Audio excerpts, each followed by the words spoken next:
तो दोस्तों एक बार फिर आप सभी का यूपीएससी प्रीलिम्स टेस्ट सीरीज 2023 में स्वागत है। आज है साइंस एंड टेक का टेस्ट नंबर 6।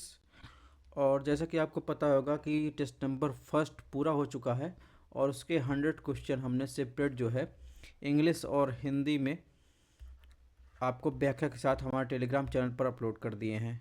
तो आज टेस्ट नंबर 2 है, उसका जो है पार्ट फर्स्ट है, जिसमें हम बायोटेक्नोलॉजी प्लस आईपीआर, हेल्थ से रिलेटेड इशू और इसके अलावा बात करें तो एनर्जी हुआ, रिसर्च डेवलपमेंट, तो ये सब जो है हम कवर करने वाले हैं। तो जैसा कि आपको पता होगा कि हमारा टेलीग्राम चैनल है, आप यहाँ से स्कैन कर सकते हैं या फिर सर्च कर सकते हैं। और आज हम पार्ट फर्स्ट में जो है टेस्ट 6 का 1 से 20 क्वेश्चन कवर करने वाले हैं। अगर आपको टेस्ट थोड़ा सा भी पसंद आ रहा हो तो दोस्तों, तो आप लोग जो है देखते हैं, लाइक नहीं करते तो लाइक कीजिए, ज़्यादा लोगों के पास शेयर कीजिए, सब्सक्राइब कीजिए ताकि अपडेट आपको सबसे पहले मिल सके। इसके अलावा बता दें, लगभग हम लोग 1000 क्वेश्चन पहुंचने वाले हैं टोटल सॉल्व करने की दिशा में। तो हम लोग जो है 1000 क्वेश्चन के टारगेट पर पहुंचने वाले हैं, धीरे धीरे अपने टारगेट की तरफ आगे बढ़ रहे हैं। तो बात करते हैं आज के फर्स्ट क्वेश्चन की। इसमें पूछा है, निम्नलिखित में से कौन येलो टेक्नोलॉजी का सबसे अच्छा वर्णन करता है। तो आपको, अगर आपने जो है मेरा पहला वाला टेस्ट देखा होगा तो उसमें बताया गया है कि कई टाइप की टेक्नोलॉजी होती है, बायोटेक्नोलॉजी, सॉरी टेक्नोलॉजी है बायोटेक्नोलॉजी। तो उन बायोटेक्नोलॉजी में अलग अलग एरिया शामिल रहता है। तो इसमें बताना है कि येलो टेक्नोलॉजी का सबसे अच्छा वर्णन क्या करता है। तो आपको पता ही होगा, जिसके पहले अगर आपने देखो तो येलो टेक्नोलॉजी का संबंध जो है खाद्य उत्पादन में बायोटेक्नोलॉजी के उपयोग को संदर्भित करता है। ठीक है, इसके अलावा ये कुछ चार्ट दिए गए हैं, इसमें रेड टेक्नोलॉजी का किससे संबंध है, येलो टेक्नोलॉजी का किससे संबंध है, ब्लू का किससे संबंध, ग्रीन का, ब्राउन का, डार्क का, पर्पल का, वाइट, गोल्ड, ग्रे। तो ये जो है, ये इतने प्रकार की बायोटेक्नोलॉजी होती, इनका किससे संबंध है ये आप देख लीजिएगा। और ये एनसीईआरटी में भी दिया गया है। आपने अगर जो है एनसीईआरटी की बुक देखी होगी या फिर अपने बायोटेक्नोलॉजी क्लास की होगी या फिर साइंस एंड टेक की क्लास की होगी, उसमें जो है इससे रिलेटेड क्वेश्चन बताया गया है। मेंस में भी इससे रिलेटेड क्वेश्चन आता है, जिसमें येलो टेक्नोलॉजी जो फूड प्रोसेसिंग इंडस्ट्री से रिलेटेड है या फूड प्रोडक्शन से है, तो इस प्रकार जो है इसमें इम्पॉर्टेंट रहता है। यानी एग्जांपल करिए, जैसे आपने जो है किड़वन द्वारा आपने सुना होगा पनीर, बियर, तो इन सब का बनाने के लिए जो है आपने येलो टेक्नोलॉजी का उपयोग किया जाता है। अब बात करेंगे क्वेश्चन नंबर 2 की। इसमें पूछा है, जोल गेम्सा जीन थेरेपी के संदर्भ में निम्नलिखित कथनों पर विचार कीजिए। ऑप्शन 1 है, जोलगेम्सा पहली जीन थेरेपी है जिसे 2 साल से कम उम्र के बच्चों को स्पाइनल मस्कुलर एट्रोफी के इलाज के लिए अनुमोदित किया गया है। ऑप्शन 2, स्पाइनल मस्कुलर एट्रोफी एक दुर्लभ अनुवांशिक बीमारी जो सर्वाइलर मोटर न्यूरॉन फर्स्ट जीन में उत्परिवर्तन के कारण होती है। कौन सा कथन सही है जोलगेंस जीन थेरेपी के बारे में। तो इसमें अगर बात करें ऑप्शन 1 की, जो इसमें बताया गया है 2 वर्ष से कम उम्र के बच्चों को स्पाइनल मस्कुलर एट्रोफी की बात की गई है, तो ये एकदम सही बात की गई है। ये एक जो है जेनेटिक बीमारी है। ठीक है,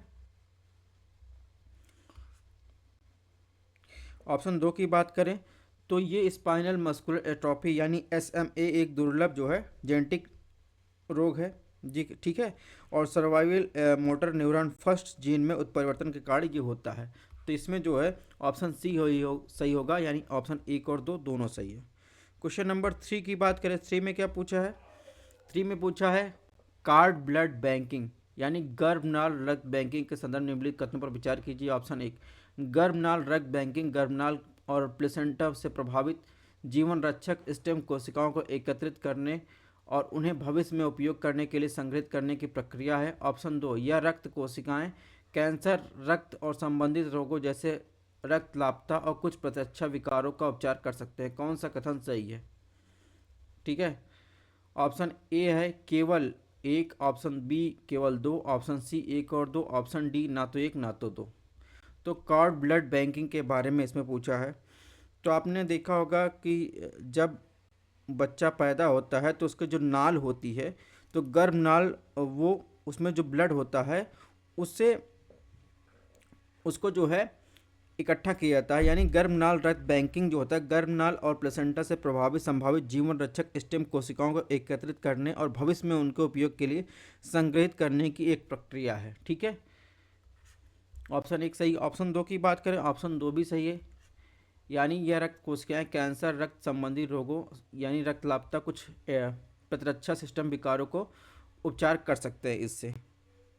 ठीक है, यानी जैसे बात करें तो रक्त रोग जैसे एनीमिया हुआ, कुछ जो है एंटीजन सिस्टम के विकारों का इलाज कर सकते हैं इससे। ठीक है, तो कुल मिलाकर इसमें ऑप्शन सी जो है सही होगा। अब बात करें क्वेश्चन नंबर 4। इसमें पूछा है जीनोम इंडिया प्रोजेक्ट के बारे में। तो जीनोम इंडिया प्रोजेक्ट के संदर्भ में निम्नलिखित कथनों पर विचार करें। ऑप्शन एक, इसका उद्देश्य रेफरेंस जीनोम बनाने के लिए भारत भर के नागरिकों से 1 लाख आनुवांशिक नमूने एकत्र करना है। ऑप्शन दो, यह भारतीय आबादी को प्रभावित करने वाली बीमारियों की प्रकृति के बारे में हमारी समझ में मदद करेगा और फिर अंततः भविष्य के निदान मार्करों के विकास का समर्थन करता है। कौन सा कथन जो है इसमें सही है? तो आपने देखा होगा कि जो मानव जीनोम परियोजना है वो जो है उसे प्रेरणा लेते हुए जैव प्रौद्योगिकी विभाग ने महत्वाकांक्षी परियोजना यानी जीनोम इंडिया प्रोजेक्ट की शुरुआत की, जिसके तहत नागरिकों से 10,000 आनुवांशिक नमूने एकत्र करना था। 1 लाख नहीं, कितना था, सॉरी मैंने बाद में इसके पहले शायद 10 लाख बोल दिया था, तो ये 1 लाख लिखा है, तो यानी तो 1 लाख नहीं, ये 10,000 नमूने एकत्र करना था। ठीक है, तो इस प्रकार जो है ये ऑप्शन गलत हो जाएगा। ऑप्शन दो की बात करें, ऑप्शन दो जो है सही है, यानी इसमें जो है ऑप्शन बी जो है सही होगा। क्वेश्चन नंबर 5 की बात करें, 5 में क्या पूछा है?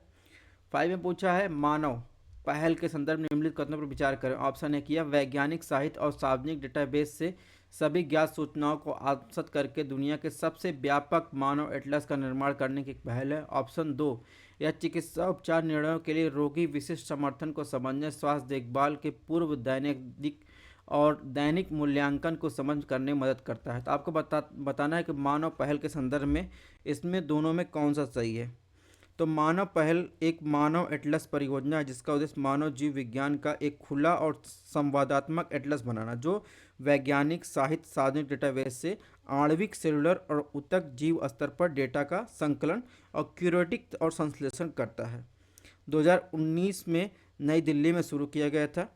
ठीक है, तो इसमें अगर बात करें ऑप्शन एक की, तो ऑप्शन एक सही है, ऑप्शन दो भी सही है। ठीक है, यानी यह चिकित्सा उपचार निर्णयों के रोगी की विशिष्ट समर्थन को समझने, स्वास्थ्य देखभाल के पूर्व जो बात करें जो ट्रीटमेंट होता है यानी पूर्व दैनिक और दैनिक मूल्यांकन को समझने में मदद करेगा। इस प्रकार इसमें ऑप्शन सी सही है। क्वेश्चन नंबर 6 की बात करें, तो इसमें पूछा जैव ईंधन के संदर्भ में निम्नलिखित कथनों में से कौन सा कथन गलत है। ऑप्शन एक, जैव ईंधन एक परिवहन ईंधन है जैसे कि एथेनॉल और बायोमास आधारित डीजल ईंधन भी है जो बायोमास सामग्री बने होते हैं। ऑप्शन बी, इथेनॉल और बायोडीजल का उपयोग करने से गैसोलीन और डीजल की खपत कम हो जाती है जिससे अन्य देशों के आयातित कच्चे तेल की मात्रा कम हो सकती है। ऑप्शन सी, भारत ने पेट्रोलियम में 40% इथेनॉल को मिश्रित करने के अपने लक्ष्य को 5 साल तक आगे बढ़ाया है। ऑप्शन डी, इनमें से कोई नहीं। तो आपको बताना है इसमें से कौन सा गलत है। तो इसमें जो देखेंगे ऑप्शन सी देखेंगे, जो 40% की बात की गई है वो 2030 के बजाय 2025 तक जो है 20% मिक्स करने के लक्ष्य को रखा गया है। ठीक है, 2025 तक। तो इस प्रकार ये ऑप्शन गलत हो जाएगा। बढ़ते हैं नेक्स्ट क्वेश्चन की तरफ। क्वेश्चन नंबर 7 में देखते हैं इसमें क्या पूछा है। निम्नलिखित कथनों में कौन सा बायोडीजल के उपयोग के लाभ हैं। ऑप्शन एक है, इससे अच्छा ऊर्जा स्रोत बनाया जाता है और इसे स्थानीय स्तर पर तैयार किया जा सकता है। ऑप्शन दो है, इंजन के प्रदर्शन को बढ़ाता है, इसमें उत्कृष्ट चिकनाहट होती है। ऑप्शन तीन है, भंडारण और परिवहन में सुरक्षा में वृद्धि होती है। ऑप्शन चार, ग्रीन हाउस गैसों में कमी। तो आपको सही उत्तर बताना है कि बायोडीजल उपयोग से क्या क्या लाभ है। तो बायोडीजल उपयोग से जो है ये चारों लाभ हैं। ठीक है, यानी ग्रीन हाउस गैस में कमी, भंडार परिवहन की सुरक्षा में वृद्धि, इंजन के प्रदर्शन को बढ़ाता है यानी उसकी इफिशियंसी को बढ़ाता है, और रिन्यूएबल स्रोत के रूप में उपयोग किया जाता है। स्थानीय स्तर पर इसे तैयार किया जा सकता है। अब भारत में जो जैव ईंधन श्रेणियों के संबंध में जो है जैव ईंधन श्रेणी यानी बायोफ्यूल कैटेगरी, और उससे जो है जो प्रोड्यूस होता है वो किससे प्रोड्यूस, जैव इथेनॉल जो है इससे मिलान किया गया है बायोमास, गन्ना, चुकंदर, शकरकंद, सड़े हुए आलू। ऑप्शन 2 है। बायोडीजल जो है अखाद्य वनस्पति तेल, अम्ल तेल, पशु वसा, अप्रयुक्त खाना पकाने का तेल। ऑप्शन 3 है बायो सीएनजी, कृषि अवशेष, पशु गोबर, खाद्य अवशिष्ट। बताना है इसमें कौन कौन तीनों से ये जो मिलान किए गए हैं इनसे उत्पन्न होते हैं कि नहीं, इसमें बताना है आपको कौन सा ऑप्शन सही है। तो अगर देखेंगे इसमें जो है तो तीनों ऑप्शन जो है सही है, यानी जैव इथेनॉल और बायोडीजल और बायो सीएनजी जो है इन सब से जो है उत्पन्न किए जा सकते हैं, यानी ऑप्शन सी सही होगा। क्वेश्चन नंबर 9 की बात करें, 9 में क्या पूछा है, ड्रॉप इन ईंधन के बारे में पूछा है। ऑप्शन 1 है या तरल ईंधन जो बायोमास, कृषि अवशेष, नगर पालिका ठोस अपशिष्ट, प्लास्टिक कचरे से उत्पादित होता है। ऑप्शन 2 इंजन में बिना किसी संशोधन के वाहनों में उपयोग किया जा सकता है। कौन सा कथन सही है? तो ड्रॉप इन जैव ईंधन का उत्पादन बायोमास, कृषि अवशेष, अवशिष्ट जैसे नगर पालिका जो ठोस यानी सॉलिड वेस्ट की बात करें, प्लास्टिक की बात करें और औद्योगिक अपशिष्ट की बात करें, आज से किया जा सकता है। ठीक है, तो इस प्रकार जो है ये ऑप्शन सही है, ऑप्शन 1 सही है। ऑप्शन 2 की बात करें, ऑप्शन 2 भी सही है, यानी इंजन में बिना किसी संशोधन के वाहनों में उपयोग किया जा सकता है, यानी इसमें जो है ऑप्शन सी सही होगा। अब बात करते हैं क्वेश्चन नंबर 10 की, विश्व का सबसे बड़ा सोलर ट्री किस देश में लगाया गया है? तो विश्व का सबसे बड़ा सोलर ट्री कहाँ लगाया गया है? भारत में लगाया गया है, और इसे CSIR द्वारा जो है सबसे बड़े सोलर वृक्ष के रूप में विकसित किया गया है, जिसे कहा दुर्गापुर पश्चिम बंगाल में स्थापित किया गया है। ठीक है, दुर्गापुर जो है वेस्ट बंगाल में स्थापित किया गया है।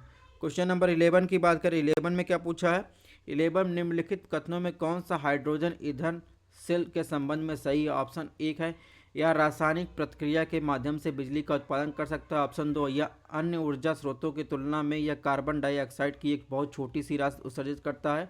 ऑप्शन 3 अन्य बैटरी की तरह रिचार्ज की आवश्यकता नहीं होती है। तो सही उत्तर आपको बताना है, तो हाइड्रोजन फ्यूल सेल के बारे में आपको सही उत्तर बताना है। तो इसमें जो सही उत्तर होगा, इसमें जो यह रासायनिक प्रतिक्रिया के माध्यम से बिजली का उत्पादन करता है, ये बात तो सही है। और इसमें जो ऑप्शन 3 है या अन्य बैटरी की तरह रिचार्ज की आवश्यकता नहीं होती, ये भी बात सही है। लेकिन जो इसमें ऑप्शन 2 है ये गलत है, अन्य ऊर्जा स्रोत की तुलना में यह कार्बन डाइऑक्साइड की बहुत छोटी राशि उत्सर्जित करता है, ये बात गलत है। ठीक है,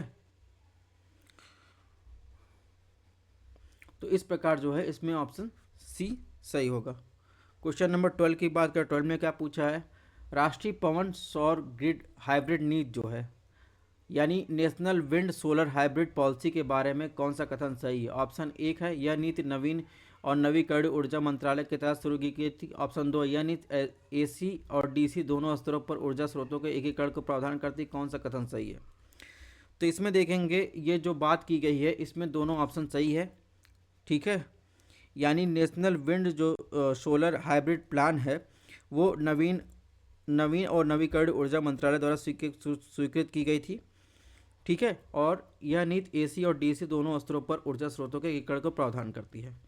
क्वेश्चन नंबर 13 की बात करें, इसमें क्या पूछा है, निम्नलिखित में कौन से प्राकृतिक गैस का उपयोग है? ऑप्शन 1 उर्वरकों के उत्पादन में, ऑप्शन 2 क्लॉथ ड्रायर में यानी क्लोथ ड्रायर में, ऑप्शन 3 वाहन के लिए ईंधन के रूप में, ऑप्शन 4 बिजली उत्पादन में। सही उत्तर आपको बताना है कौन सा जो है नेचुरल गैस का उपयोग है, कहाँ कहाँ जो है यूज किया जा सकता है। तो आप देखेंगे इन चारों में जो है नेचुरल गैस का उपयोग किया जाता है। ठीक है, क्वेश्चन नंबर 14 की बात करें, इसमें कहाँ है, इसमें शब्द जो है सूर्यपुत्र अक्सर किसके संदर्भ में चर्चा होती है? ऑप्शन 1 यह सौर मंडल का पता लगाने वाला इसरो का मिशन है। ऑप्शन बी यह एक उचित लागत पर सौर ऊर्जा विकसित करने के लिए पुरस्कार का नाम है। ऑप्शन सी यह उन सभी राष्ट्रों को संदर्भित करता है जो कर्क रेखा और मकर रेखा के बीच आते हैं। ऑप्शन डी यह सौर ऊर्जा उत्पादन बढ़ाने के लिए यूनिप का प्रोत्साहन अभियान है। तो जब बात करेंगे तो सूर्यपुत्र की, तो ये जो है यह उन सभी राष्ट्रों को संदर्भित करता है जो कर्क और मकर रेखा के बीच स्थित हैं। ठीक है, यानी जब बात करेंगे अंतर्राष्ट्रीय सौर गठबंधन को भारतीय प्रधानमंत्री नरेंद्र मोदी और फ्रांस के पूर्व राष्ट्रपति फ्रांसवा ओलंदा द्वारा नवंबर 2015 में पेरिस में संयुक्त राष्ट्र जलवायु परिवर्तन सम्मेलन में यानी COP21 के 21वें सत्र में लॉन्च किया गया था। तो इसमें क्या गया, सौर संसाधन संपन्न देश शामिल थे। ठीक है, जो पूरी तरह से या आंशिक रूप से कर्क और मकर रेखा के बीच स्थित थे। तो इन्हीं में ही जो है इसे जो है ये नाम दिया गया था। ठीक है, यानी प्रधानमंत्री नरेंद्र मोदी ने ही कर्क और मकर रेखा के बीच आने वाले सभी राष्ट्रों के लिए नया शब्द जो है सूर्यपुत्र गढ़ा था। तो कुल मिलाकर ऑप्शन सी सही है। लेकिन एक बात और ध्यान रखना है, अब इसमें उसके अलावा भी देश शामिल हैं, यानी जो कर्क और मकर रेखा के बीच देश नहीं आते हैं, अदर कंट्री भी इसमें शामिल हैं। ठीक है,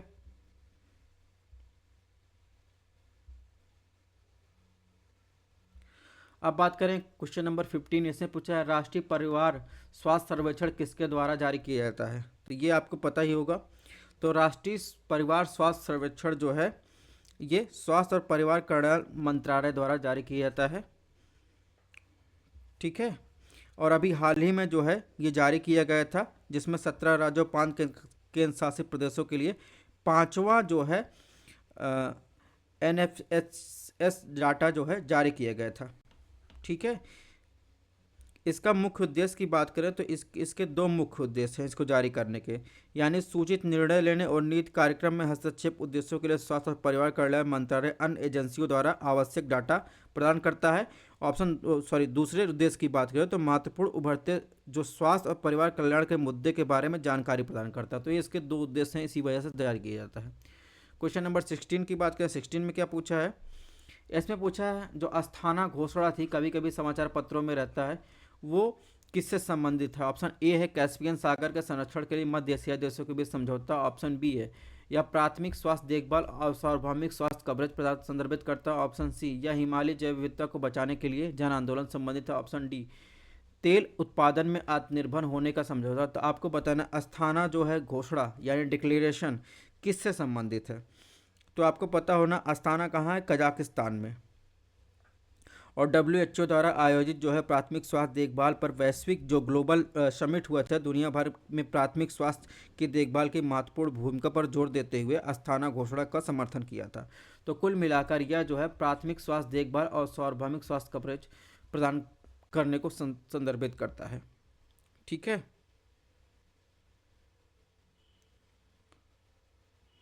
अब बात करें क्वेश्चन नंबर 70 की। एंटीबॉडी के संदर्भ में निम्नलिखित कथनों पर विचार कीजिए। ऑप्शन एक, यह एक सुरक्षात्मक प्रोटीन है जो एक विदेशी पदार्थ की उपस्थिति में जवाब में प्रतिरक्षा सिस्टम निर्मित होता है। ऑप्शन दो, एंटीबॉडी विशेष सफ़ेद रक्त कोशिकाओं द्वारा निर्मित होते हैं जिन्हें बी लिम्फोसाइट्स या बी कोशिकाएं कहा जाता है। कौन सा कथन सही है एंटीबॉडी के संदर्भ में। तो एंटीबॉडी जो है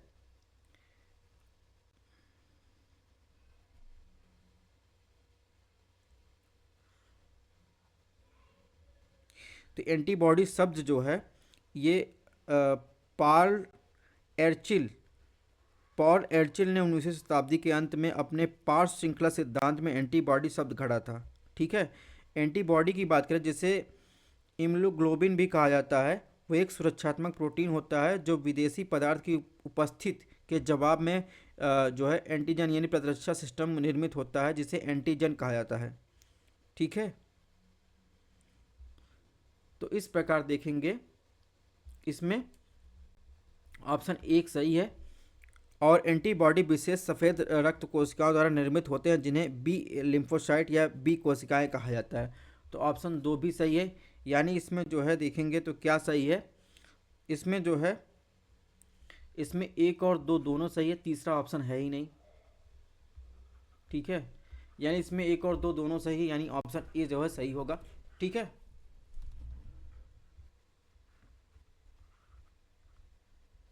ये ऑप्शन इसमें मिसप्रिंट है। क्वेश्चन नंबर 18 की बात करें, 18 में क्या पूछा है, हाल ही में विश्व स्वास्थ्य संगठन ने दुनिया की पहली मलेरिया वैक्सीन में व्यापक उपयोग की अनुमति दी है। मलेरिया के संदर्भ में निम्नलिखित कथनों पर विचार कीजिए। ऑप्शन 1, जन्म के दौरान मलेरिया संक्रमित मां से उसके बच्चों में फैल सकता है। ऑप्शन 2, मलेरिया केवल दक्षिण पूर्व एशिया के लिए एक जो है एंडेमिक एंडेमिक वाला क्षेत्र है। तो सही कथन आपको बताना है। तो इसमें देखिए ऑप्शन ए की बात करें तो मलेरिया जो है एक मच्छर जनित जो है संक्रामक रोग है, जो प्लाज्मोडियम नामक परजीवी प्रोटोजोआ सूक्ष्म जीवों के कारण होता है। ठीक है, तो ये जो है जो इसमें बात किया गया है मलेरिया जो है के कारण की बात करें तो ऐसे कई तरीके हैं, ऐसे कई जो मलेरिया कारण बन, जैसे मादा इन्फ्लुएंजा स्टीफन मच्छर के काटने से, साझा और संक्रमित सिरिंज का उपयोग करने से, अंग प्रत्यारोपण करने से, आधान के संक्रमित माँ से जन्म के दौरान उसे बच्चे में ये सब जो है ट्रांसफ़र हो सकता है। तो ये ऑप्शन सही है। ऑप्शन 2 की बात करें, ऑप्शन 2 जो है गलत है, यानी यह पूरी दुनिया में होता है लेकिन मलेरिया अफ्रीका में सबसे अधिक जो है वहाँ स्थानिक है। नाइजीरिया, कांगो, तंजानिया, मोजम्बिक, इन सब में जो है आधे से अधिक वार्षिक मौत का हिसाब जो है मलेरिया से होता है। ठीक है, और अगर एक्स्ट्रा नॉलेज की बात करें तो यह बच्चों के लिए पहली बार मलेरिया का टीका है और पहला मलेरिया टीका जो है जिसे जो है दैनिक विकास प्रक्रिया को पूरा कर लिया गया है। ठीक है, और वैश्विक स्तर पर मलेरिया परजीवियों के खिलाफ काम करता है। ये पहली बार जो है WHO ने मानव परजीवियों के खिलाफ जो है एक टीके की सिफारिश की थी। तो कुल मिलाकर जो है इसका जो है आंसर जो होगा इसमें ऑप्शन ए होगा। ठीक है, क्वेश्चन नंबर 90 की बात करें, इसमें क्या पूछा है, रोग दिए गए हैं उनके पैदा करने वाले जीवों के बारे में पूछा है। ऑप्शन 1 दिया गया है ट्यूबरकुलोसिस यानी जिसे टीबी कहते हैं या अक्षमा कहते हैं, उसे बैक्टीरिया द्वारा पैदा होता है। पोलियो वायरस द्वारा। फाइलेरिया जो है फंगस द्वारा। तो आपको बताना है इसमें कौन सा जो है सही सुमेलित है। अगर बात करें टीबी की तो ये एक संक्रामक रोग है जो मुख्य रूप से फेफड़ों को प्रभावित करता है। ये तपेदी के कारण बनने वाले जीवाणु खांसी और छींक के माध्यम से हवा में छोड़ी गई छोटी बूंदों के माध्यम से व्यक्ति के एक व्यक्ति से दूसरे व्यक्ति में फैलता है। ठीक है, तो ऑप्शन 1 जो है सही है। ऑप्शन 2 की बात करें तो ऑप्शन 2 जो है ये भी सही है, यानी ये विषाणु जनित जो है वायरस जनित रोग है। यानी पोलियो को जो है कहते हैं पोलियो माइलिटिस जो है एक अत्यधिक संक्रामक वायरल बीमारी है जो 5 साल से कम उम्र के बच्चों को काफ़ी हद तक प्रभावित करती है। यानी ये जो वायरस होता है मुख्य रूप से मल मौखिक मार्ग से माध्यम से फैलता है। यानी दूषित अगर पानी की बात करें भोजन के द्वारा ये भी फैलता है। ठीक है, और तंत्रिका तंत्र पर आक्रमण कर सकता है, इसका कारण बन सकता है। ऑप्शन 3 की बात करें, ऑप्शन 3 जो है गलत है। यानी अगर बात करें तो फाइलेरिया जो है वो जो है जिसे लसिका फाइलेरिया जिसे आमतौर पर क्या कहते हैं एलिफेंटियासिस के रूप में जाना जाता है, ये एक उपेक्षित उष्णकटिबंधीय रोग है जो फाइलेरिया एक परजीवी रोग है। ठीक है, यह एक प्रकार का राउंड वार्म के संक्रमण के कारण होता है। यानी ये खून चूसने वाले कीड़े जैसे काली मक्खी मच्छरों से फैलते हैं। संक्रमण तब होता है जब फाइलेरिया परजीवी मच्छरों के माध्यम से मनुष्यों में फैलते हैं और संक्रमण आमतौर पर बचपन में प्राप्त होता है जिससे जो है लसिका तंत्र को छिपी क्षति होती है। तो ये कुल मिलाकर इसमें जो है कौन सही सुमेलित है, 1 और 2 सुमेलित है। क्वेश्चन नंबर 20 की बात करें, इसमें क्या पूछा है, हाल ही में मनोदर्पण कभी कभी समाचार पत्रों में रहा, तो ये जो है क्या है। ऑप्शन 1 मराठी का पहला अखबार। ऑप्शन बी यह छात्रों और उनके मानसिक स्वास्थ्य के लिए मनो सामाजिक सहायता प्रदान करता है। ऑप्शन सी आदिवासी महिलाओं को उद्यमी बनाने के लिए प्रोत्साहित करता है। ऑप्शन डी उपरोक्त में से कोई नहीं। जैसा कि आप ये फिगर देख रहे होंगे तो ये जो मनोदर्पण है ये केंद्रीय मानव संसाधन विकास मंत्रालय ने छात्रों को उनके मानसिक स्वास्थ्य और कल्याण के लिए मनो सामाजिक सहायता प्रदान करने के लिए मनोदर्पण पहल शुरू की गई थी। और तो इस प्रकार जो है इसमें ऑप्शन बी जो है सही होगा। तो दोस्तों इस प्रकार हमारा रहा ये साइंस एंड टेक्नोलॉजी का टेस्ट नंबर 6। इसमें 20 क्वेश्चन पूरे हो सकेंगे। इसकी PDF हमारे टेलीग्राम चैनल पर मिल जाएगी। और टेस्ट कैसा लगा आप कमेंट बॉक्स में ज़रूर बताइएगा। चैनल को लाइक कीजिए, शेयर कीजिए, सब्सक्राइब कीजिए। मिलते हैं नेक्स्ट टेस्ट में। इसके बाद एक टेस्ट और आपका होगा ज्योग्राफी का, यानी एक दिन में 2 टेस्ट। ठीक है, टाइम कम है और टेस्ट को आप लोग पूरा देखिए। ठीक है, अगर आपको कहीं भी दिक्कत हो रही तो आप कमेंट बॉक्स में बताइए। Thanks for watching. अपनी हेल्थ का ध्यान रखिएगा। मिलते हैं नेक्स्ट टेस्ट में।